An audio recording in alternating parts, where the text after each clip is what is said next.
I want you to close your eyes. Picture it. It's a crisp spring night. Baseball is back and still feels new and full of hope in that way it only ever does in April. You can smell freshly poured beer and grilling hot dogs. Your seat is comfortable. There's a positive murmur in the crowd. The home team is winning. All is right with the world.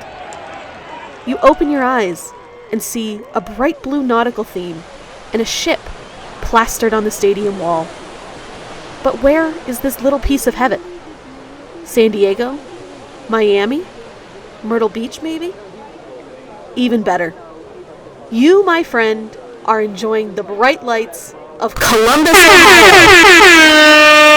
The next stop on our voyage to the pittest of burgs was in Columbus for a bit of baseball that was about as Ohio as you can get. We met up with my sister and a friend of hers to watch the AAA Columbus Clippers battle the Louisville Bats. Spoilers for the end of this video. This was baseball as it was meant to be.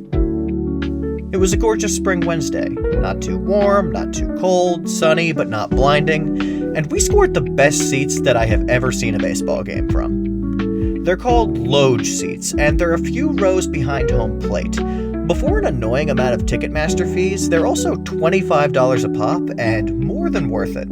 The seats themselves are well-padded swivel chairs, and you get a little desk in front of you to set your food and drink down on.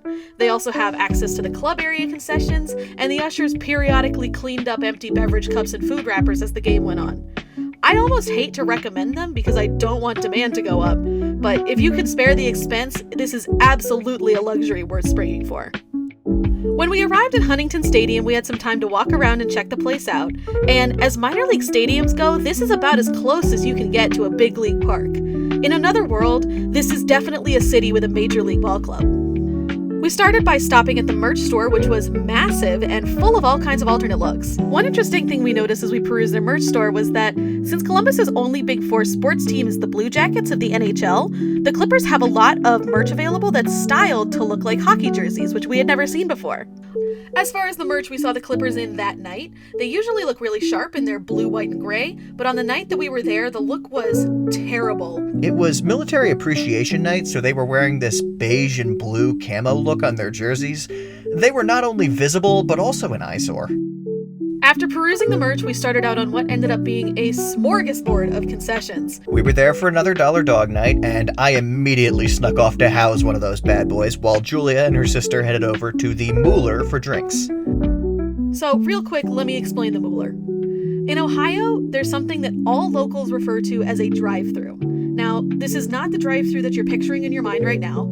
It's usually set up in a former oil and lube building that's been retrofitted to have gas station-type refrigerators on both sides, and it usually only sells drinks and sometimes cigarettes. So you drive your car on one side, an attendant comes to your window to ask what you want, you pay them in cash, and then you drive out the other side with your pop or your beer or whatever. Where I come from in Southern Ohio, they're a local institution, but I have never seen them exist anywhere else in the country. The Mooler was basically a smaller version of a drive-thru. A walk-through, if you will. They had a much more extensive beer and seltzer selection than the rest of the concession stands, and this seemed to be the only place you could buy canned cocktails in the whole park. It was a little cold to be hanging out in a fridge, but I'm sure at a July game, there's a line to get in there. Once we were done milling around, we got a hot dog, or in my case, a second hot dog, and we headed to our seats to watch some baseball. It was a great game. The Clippers have some really good talent, but no major prospects of note that were playing the night that we were there. But it's also AAA ball, so any of these guys could hypothetically be called up to the majors any day now. Both pitchers were absolutely hurling, and there was also a fair amount of home runs, so the action was pretty much wall-to-wall the whole game. The team also has some really cute mascots, Crash the Parrot, and the star of the show, Lou Seal. We loved Lou because he was really just chilling. Like, the fans loved him, but he really did just kind of wander about and sit with fans for the whole game. We will need to speed round the massive amount of concessions we ate at this park, but first I think we need to ask, who are the Columbus Clippers? Ohio, and especially Central Ohio, has a fascinating indigenous history. For just one example, people in the years CE 1 to 400 built incredible earthworks people of Ohio are still fascinated by today. The primary people of the greater Columbus area at the time of the city's founding were the Shawnee, along with refugee populations from several East Coast nations that were pushed west into an Ohio that was at the time Indian territory. Unfortunately, settler militias burning villages, defeat in the War of 1812, the wildly one-sided Treaties of St. Mary that we previously mentioned in our Indianapolis episode, and the escalated ethnic cleansing made possible by the Indian Removal Act of 1830 pushed nearly all indigenous people out of Ohio in several waves. While indigenous people of various nations still live in Ohio, none of the indigenous nations that were originally present in what would become Ohio reside in the state today. The first white settlement in the area that would become Columbus was called Franklinton and was founded in 1797. But Columbus as we know it today was chartered by the Ohio legislature in 1812. It was intended as a planned city at the dead center of the state that would serve as Ohio's capital.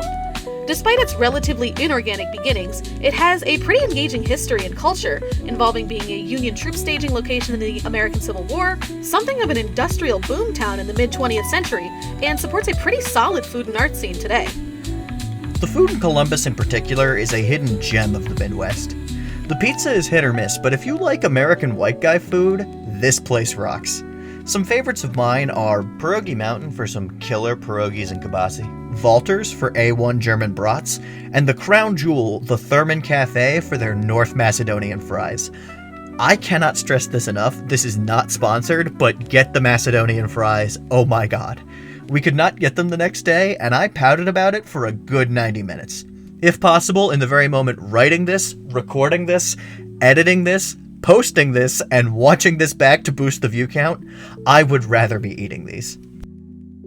But enough about wanting to see the face of God through French fries. The Clippers were founded in 1977 and sport a blue, white, and gray look. Their name is based on... I'm not 100% sure.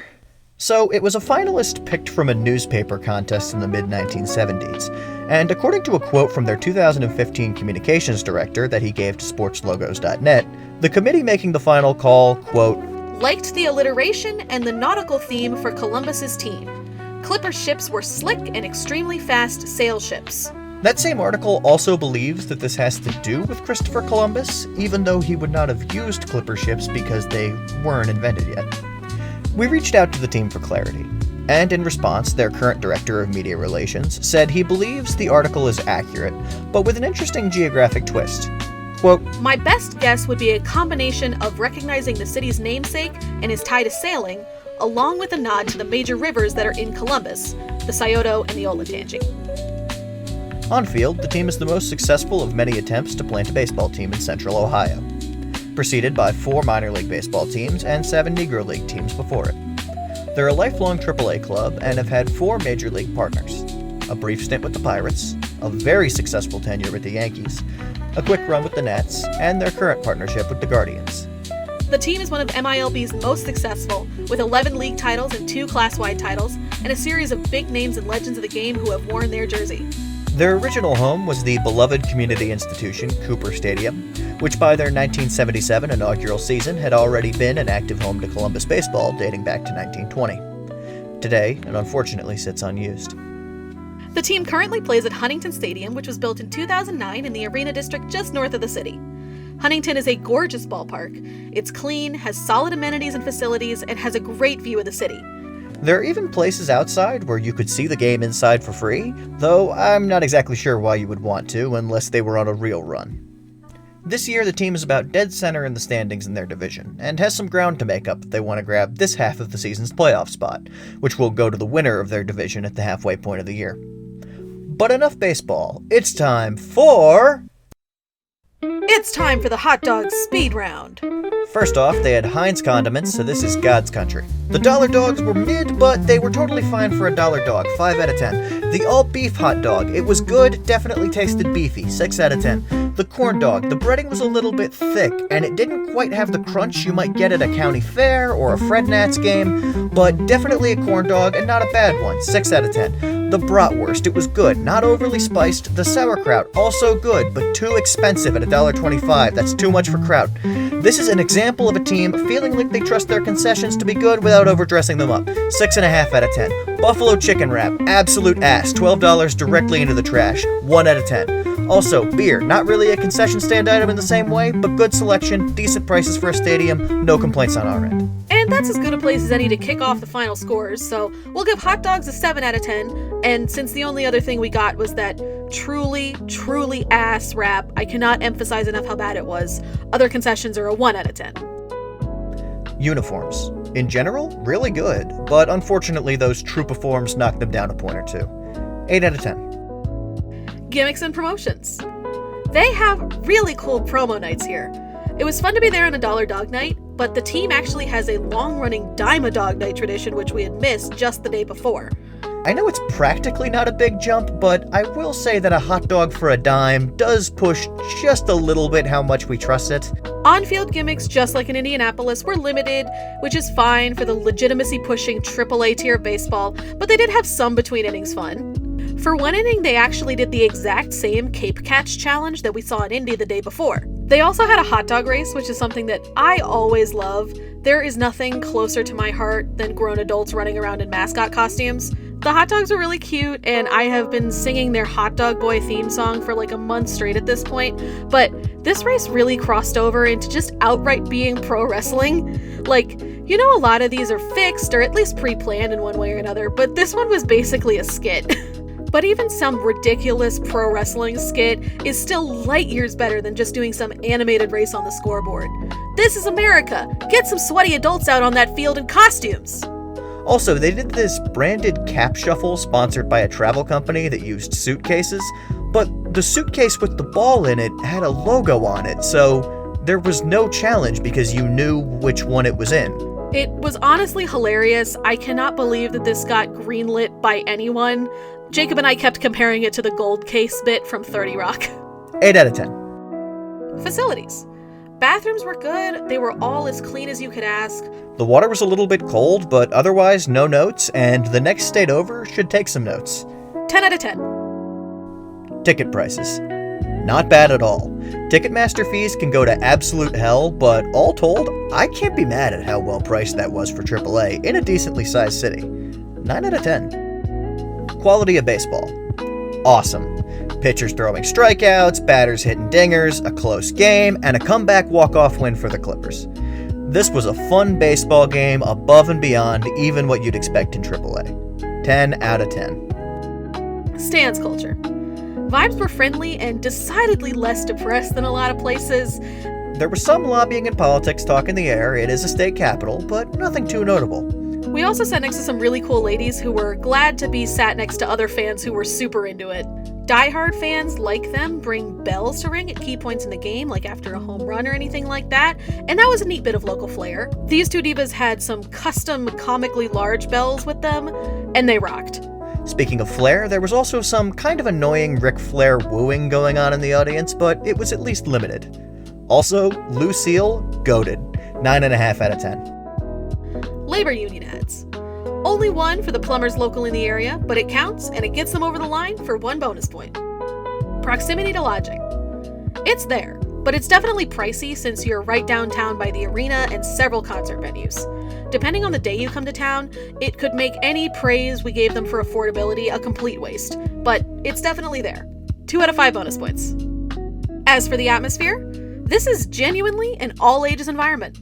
Very limited heckling, not the same air of misery you can get in some places. Some little things for kids to do, but nothing too distracting. It feels appropriate for kids, but at the same time, not purely a for kids experience. 9.5 out of 10. Brand identity. This team is very independent.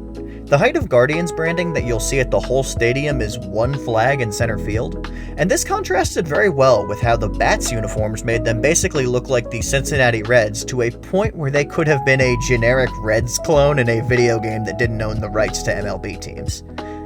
Columbus feels like a major league team in waiting that is kind of jobbed by its proximity to other major league markets like Cincinnati and Cleveland. Something you notice if you have experience with the city of Columbus, as both Jacob and I do, is that their status as a state capital, and also they're constantly being edged out for major league sports teams, makes Columbus fans more passionate about the teams they do have. Blue Jackets games are always well attended no matter how bad the team is, and when the MLS team, the Columbus Crew, threatened to move in 2017, there was massive backlash that led to the Ohio government suing the owners, and ultimately saved the team. Columbus fans love what they have because it's all they have. In a world without MLB's legal monopoly, there would absolutely be a competitive and viable team in this city.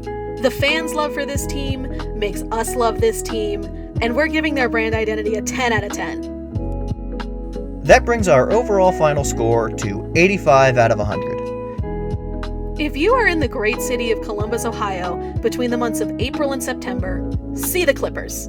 It's genuinely one of the best baseball experiences we've ever had, and we have seen a lot of baseball. I cannot think of a better place to spend a day at the ballpark. The right fielder, Will Brennan.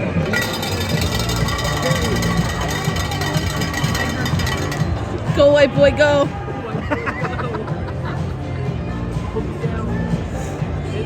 He's hitting that shit.